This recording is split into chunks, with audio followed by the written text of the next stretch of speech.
Мәмс туралы 5 жаңсақ пікір.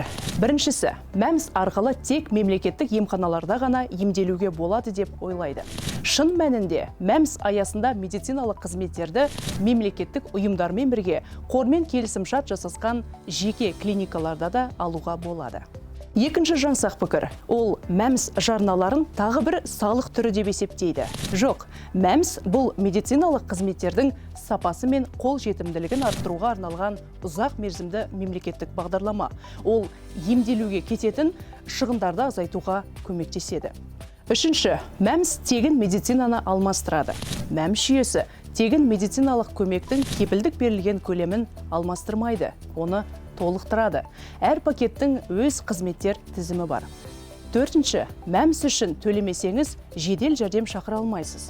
Жоқ, жедел медициналық көмек, оның ішінде жедел жәрдем шақыру тегін медициналық көмек аясында тегін көрсетіледі.